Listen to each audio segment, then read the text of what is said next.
Il y a quelque chose d'étrange qui se passe dans ces moments où tu regardes ton téléphone sans raison précise, juste pour voir. Pas parce que tu attends un appel urgent, pas parce que tu as une notification. Tu le regardes parce que quelque chose en toi espère encore, sans même se l'avouer clairement. Et cette sensation-là, ce petit geste répété 20 fois par jour, dit bien plus sur ce que tu vis en ce moment que n'importe quel mot que tu pourrais prononcer. Ce que tu ressens en ce moment, cette douleur diffuse qui mélange l'ego blessé, la solitude et l'incompréhension, elle est bien plus complexe que la simple tristesse d'une rupture. Ce n'est pas juste la perte d'une personne, c'est quelque chose de plus troublant, de plus intime. C'est la réalisation brutale que tu as été remplacé, et que cela s'est fait avec une facilité que tu n'avais pas anticipée. Que pendant que tu traversais des nuits longues et difficiles, lui semblait passer à autre chose avec une légèreté qui te paraissait incompréhensible, presque indécente. Cette facilité apparente, c'est ce qui blesse le plus profondément, parce qu'elle semble dire quelque chose sur ta valeur, sur ce que tu représentais dans ses yeux. Et tu te retrouves dans cette spirale familière, à comparer, à chercher ce que l'autre possède que toi tu n'as pas, à te demander si t'es moins belle, moins drôle, moins quelque chose. C'est épuisant. Et c'est surtout, tu vas le comprendre, une question mal posée. Parce que ce n'est presque jamais une question de comparaison entre deux femmes. Ce n'est pas ton corps, ce ne sont pas tes mots, ce n'est pas ton histoire avec lui.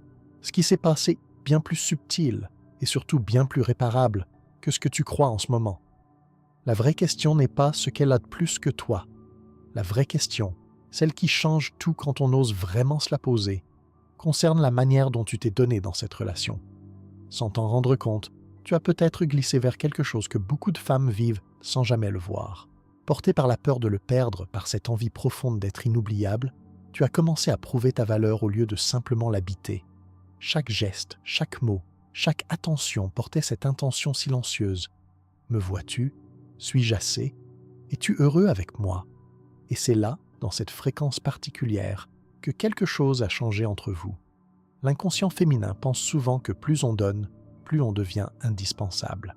C'est une logique qui semble évidente, presque généreuse, mais la psychologie des relations amoureuses fonctionne souvent à l'envers de cette intuition. Lorsque tu t'approches d'un homme depuis un endroit de manque, depuis cette urgence silencieuse d'être choisi, tu lui envoies un message que tu n'as jamais voulu envoyer. Tu lui dis, sans un mot, « Ma valeur dépend de ce que tu fais de moi ». Et l'inconscient masculin traduit ce message d'une manière qui tue lentement le désir. Il le traduit en sécurité absolue. Pas la sécurité douce d'une relation stable, mais cette sécurité qui endort, celle qui signifie qu'il n'a plus rien à faire, plus rien à mériter, plus rien à chercher. Et le désir ne survit pas là où l'effort n'est plus nécessaire.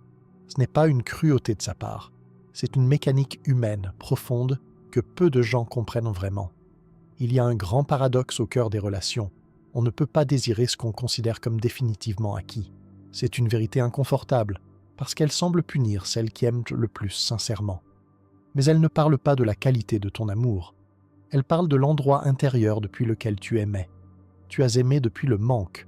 Et le manque, aussi intense qu'il soit, ne crée pas le désir chez l'autre.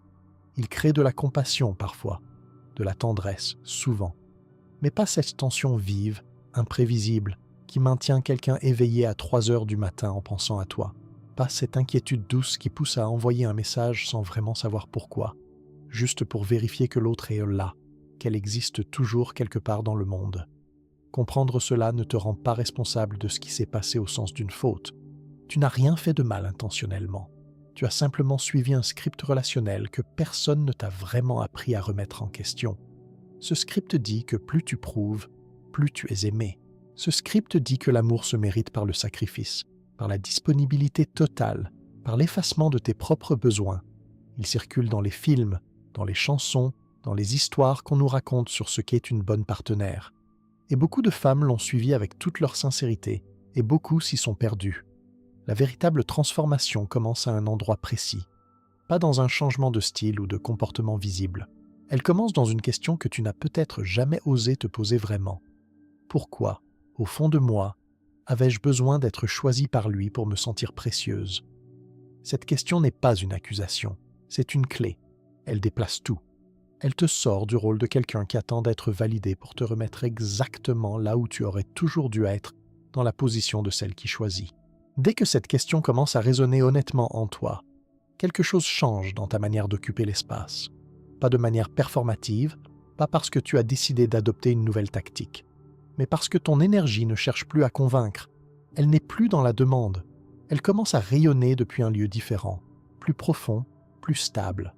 Et ce changement-là, aussi invisible qu'il paraisse, se ressent. Les gens autour de toi le sentent. Et lui, surtout lui, finira par le sentir. Ce que tu dégages quand tu n'as plus besoin de validation n'a rien à voir avec la froideur ou l'indifférence. C'est presque l'inverse. Tu deviens plus présente, mais autrement, plus entière. Tu parles différemment, tu bouges différemment, tu décides différemment. Il y a quelque chose dans ta manière d'être qui cesse d'être une question et qui devient une affirmation. Tu n'attends plus la confirmation que tu mérites ta place dans la pièce, tu l'occupes simplement. Et cette transformation-là, elle est perçue viscéralement, même par ceux qui ne savent pas la nommer. Les gens autour de toi changent de comportement, sans que tu aies rien dit, sans que tu aies rien exigé. Simplement parce que tu as changé de fréquence. Il faut comprendre ce qui se passe dans la psyché masculine face à ce changement, parce que c'est là que tout bascule. Quand il t'a quitté ou s'est éloigné, il t'avait classé dans une case mentale précise. Tu étais devenue prévisible, connue, acquise. Il pensait pouvoir prédire tes réactions, lire tes émotions comme un livre qu'il connaît par cœur. Cette carte mentale qu'il avait construite de toi lui donnait un sentiment de contrôle. Et le contrôle, même inconscient, anesthésie le désir. Mais quand tu changes de fréquence, sa carte ne correspond plus à la réalité. Il ne peut plus te prédire. Il essaie de t'appliquer ses anciens schémas et ça ne fonctionne plus. Son inconscient entre dans un état de confusion qui ressemble, de l'extérieur, à de l'indifférence ou de la fierté blessée, mais qui est en réalité bien autre chose. C'est le début d'une fascination malgré lui. Carl Gustav Jung décrivait un mécanisme psychologique particulièrement éclairant pour comprendre cela. Tant que tu étais dans la demande, dans cette posture d'attente et de besoin, il projetait sur toi son propre pouvoir. Il se sentait grand parce que tu semblais avoir besoin de lui pour exister pleinement. C'est un mécanisme inconscient. Il ne le calculait pas. Il ne s'en réjouissait pas nécessairement. Mais quelque chose dans la structure de votre relation lui permettait d'exister à travers le pouvoir qu'il exerçait sur tes émotions. Mais au moment où tu reprends ton centre, tu brises ce miroir. Il ne peut plus projeter sa domination sur toi. Et face à ce vide, son esprit cherche frénétiquement une explication. C'est dans cette incapacité à te contrôler ou à te définir que naît quelque chose d'inattendu, l'obsession. L'obsession masculine n'est pas romantique à l'origine. Elle est psychologique. Elle surgit quand l'esprit rencontre une énigme qu'il ne peut pas résoudre. Tu n'es plus la femme qu'il croyait connaître. Tu es devenu quelqu'un qu'il doit redécouvrir. Et cette nécessité de redécouverte, il ne l'a pas choisie. Elle s'est imposée à lui.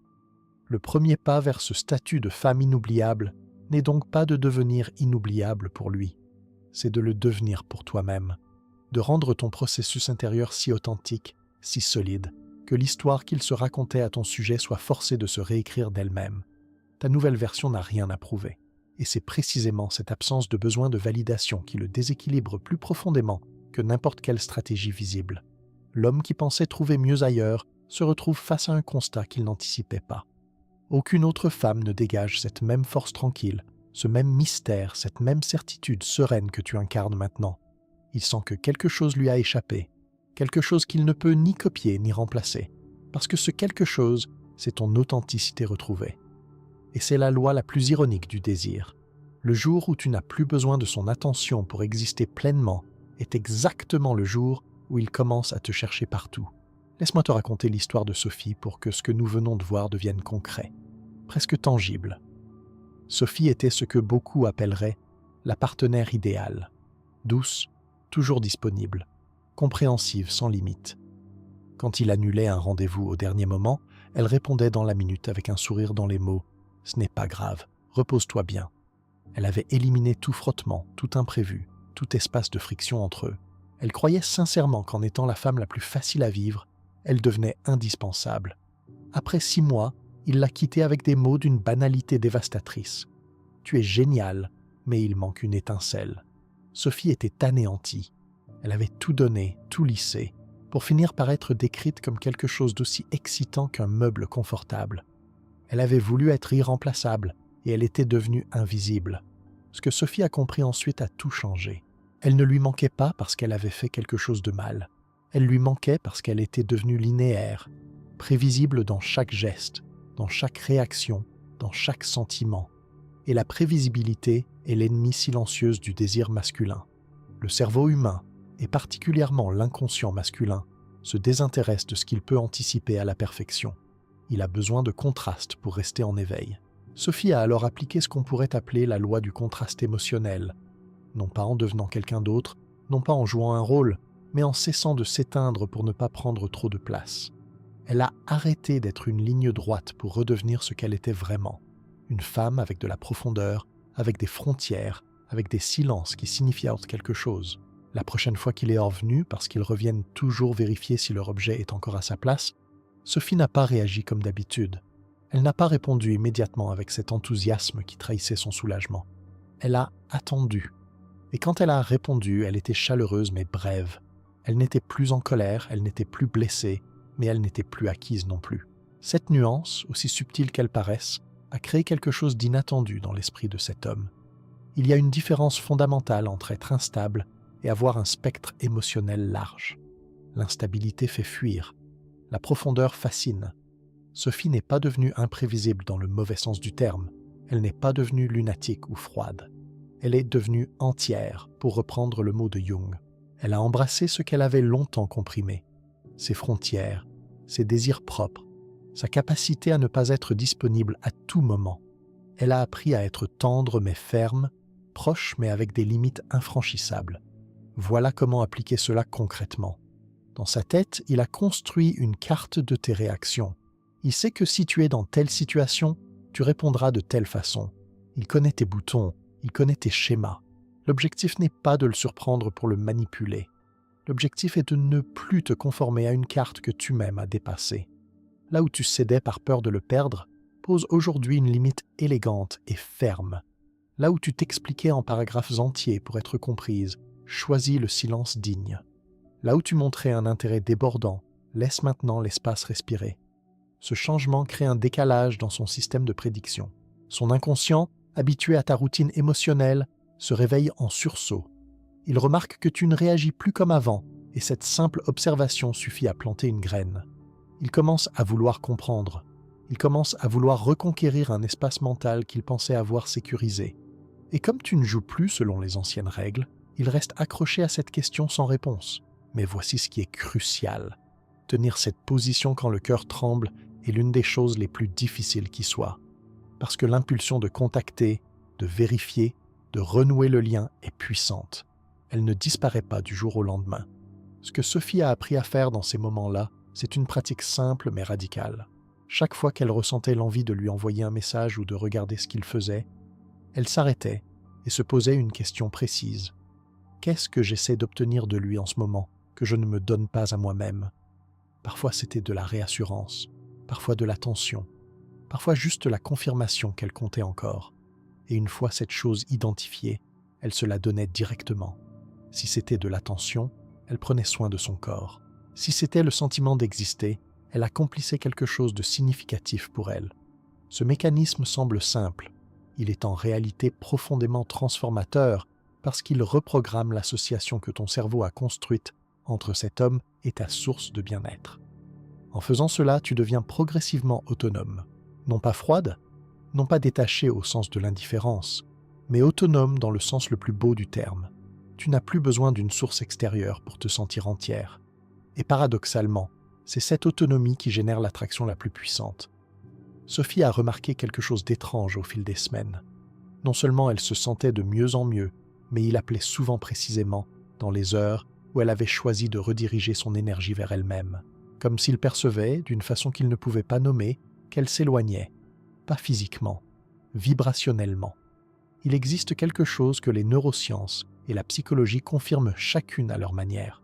L'énergie émotionnelle se transmet. Pas de manière mystique, mais à travers la posture, les micro-expressions, le rythme de la parole, la façon d'occuper l'espace. Quand une femme change de fréquence intérieure, l'entourage le perçoit même sans pouvoir l'expliquer. On dit parfois que quelqu'un a changé sans savoir exactement en quoi. C'est cela. C'est la résonance limbique, cette connexion émotionnelle profonde que les cerveaux entretiennent entre eux, bien en dessous du niveau conscient. Garde ceci en toi.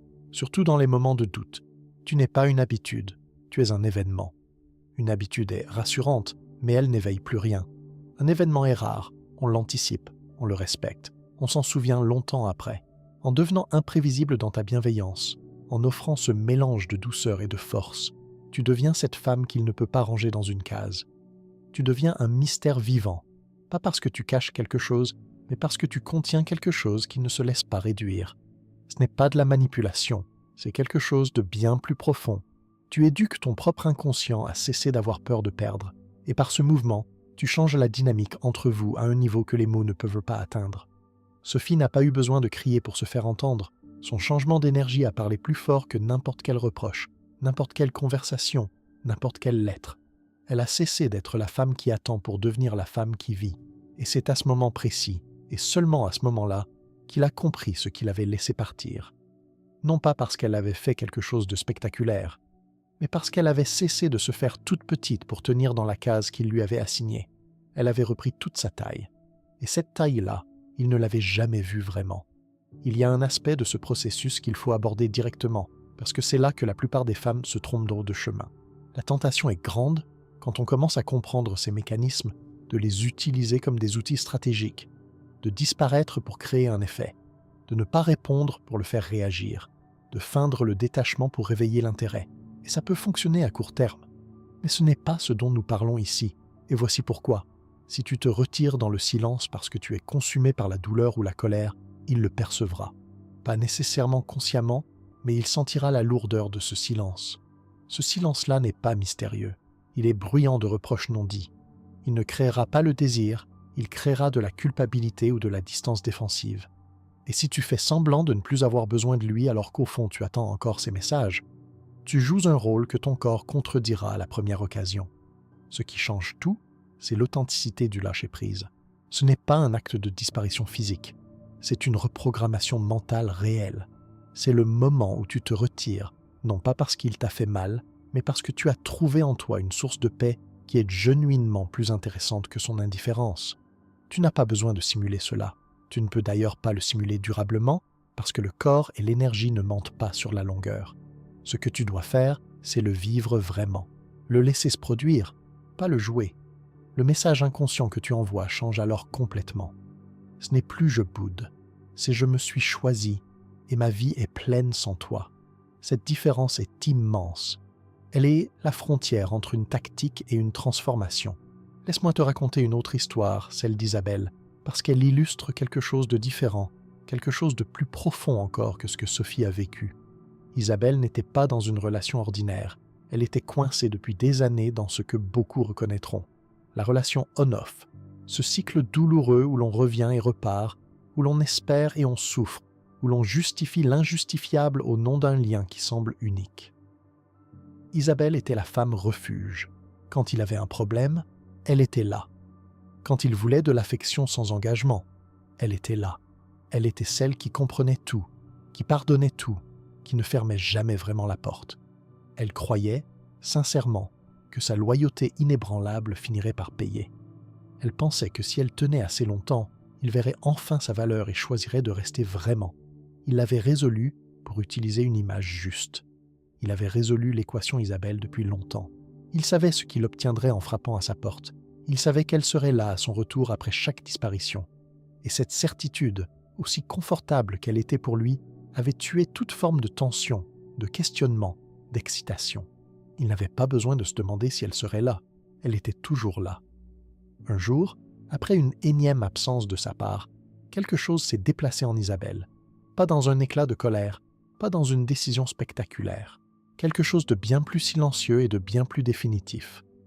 Elle a réalisé qu'en étant son refuge, elle était devenue la prisonnière de sa propre attente, qu'elle avait construit sa vie autour d'un espace qui lui était réservé et que cet espace rétrécissait à chaque fois qu'il partait.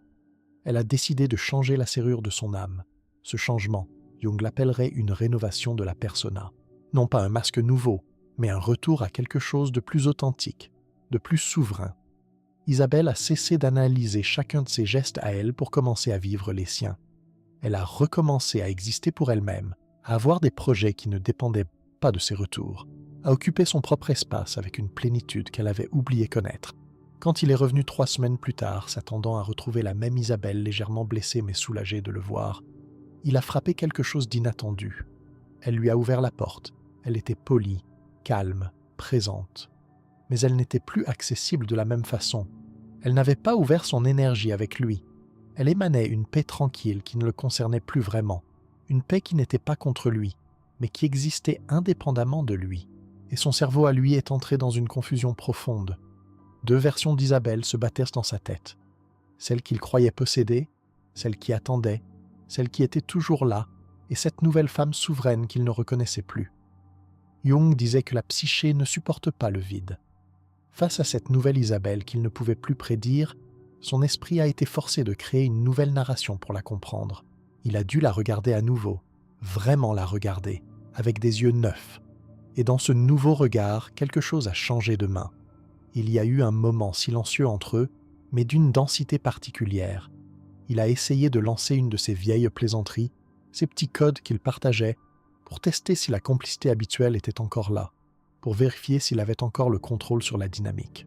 C'était un test inconscient, une sonde émotionnelle qu'il envoyait pour mesurer jusqu'où il pouvait encore aller. Isabelle l'a regardé, a souri doucement et a continué ce qu'elle faisait sans s'engager émotionnellement. Ce sourire n'était pas froid, il n'était pas calculé, il était simplement celui d'une femme qui n'avait plus rien à prouver. Ce soir-là, il est reparti déstabilisé, et dans ce départ, il y avait des questions qu'il ne s'était jamais posées à son sujet. Quand est-ce que je l'ai perdue? Pourquoi ai-je soudainement l'impression que je dois la mériter à nouveau? Ces questions n'avaient pas de réponse simple, parce qu'Isabelle n'avait rien dit d'explicite. Elle n'avait pas fait de discours. Elle n'avait pas posé d'ultimatum. Elle avait simplement changé de fréquence. Sans un seul reproche, Isabelle avait accompli quelque chose que des centaines de conversations n'avaient jamais réussi à faire. Elle avait provoqué son respect. Et il y a une vérité fondamentale là-dedans, une vérité que beaucoup confondent avec de la dureté ou de la stratégie.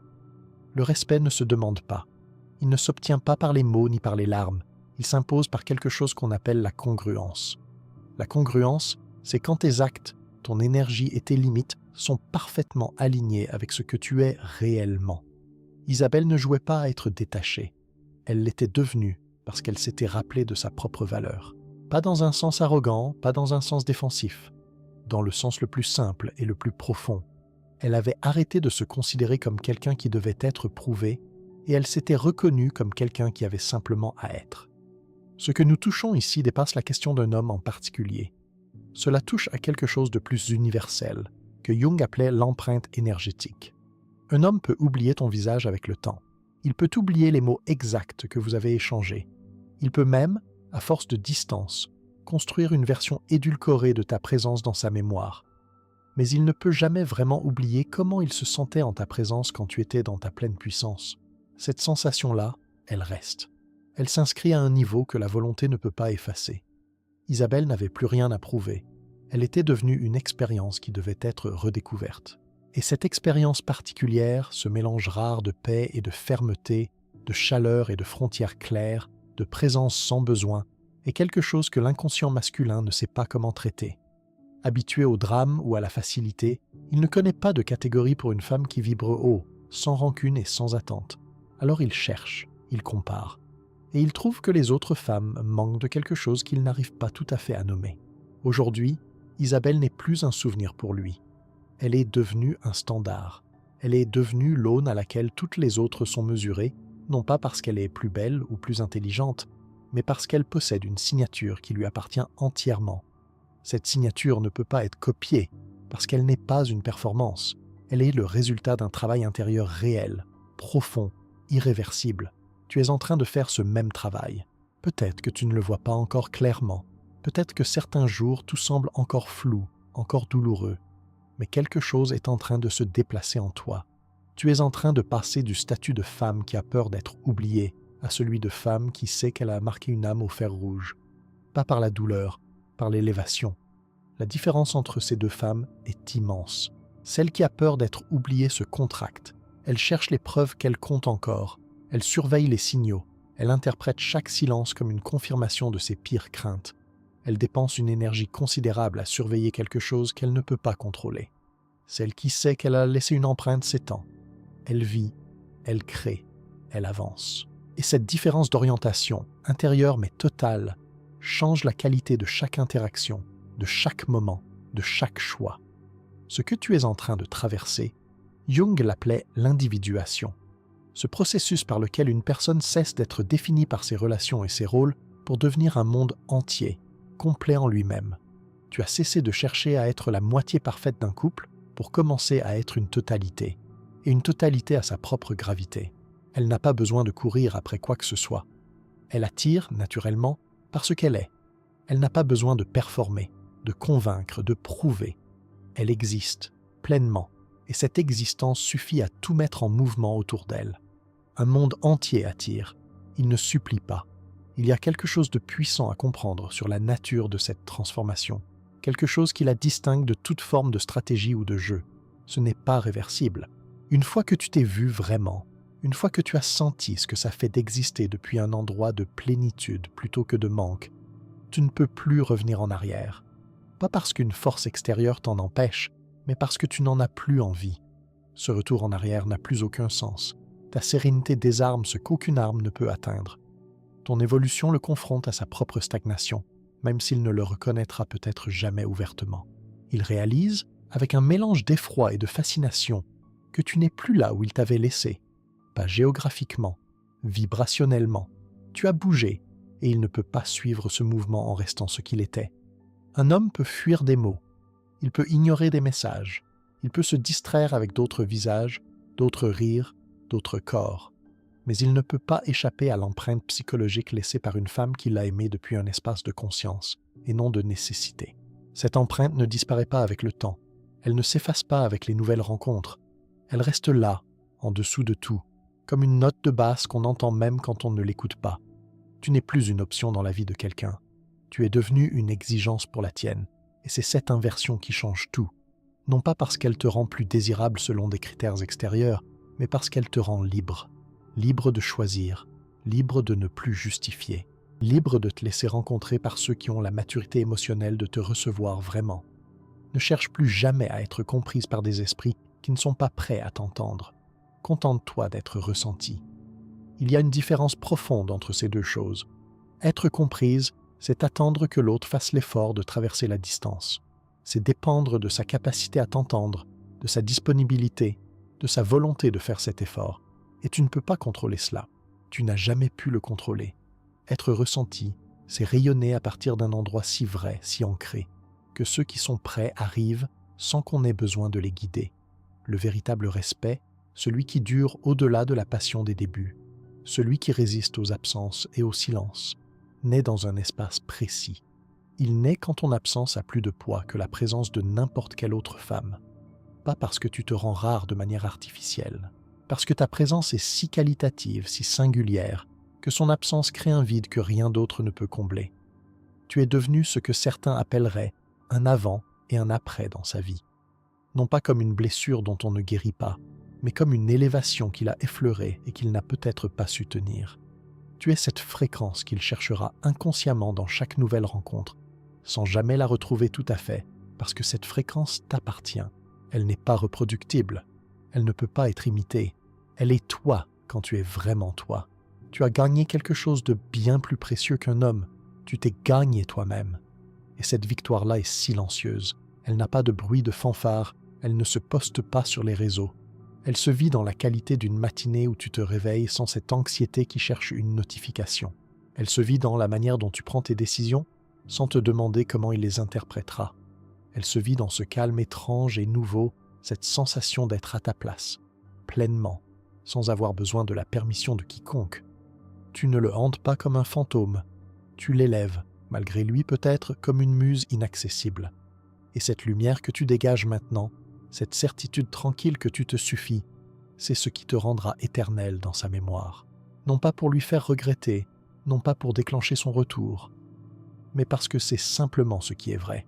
Tu es libre, tu es entière, et tu es devenu inoubliable, non pas pour lui, mais grâce à toi. Et ça, personne ne peut te le reprendre. Pas le temps, pas une nouvelle rencontre, pas une période difficile. Cette certitude-là, une fois qu'elle s'est installée vraiment, elle ne ressemble pas à de la fierté, elle ressemble à de la paix. Et c'est peut-être la chose la plus précieuse qu'une femme puisse porter en elle,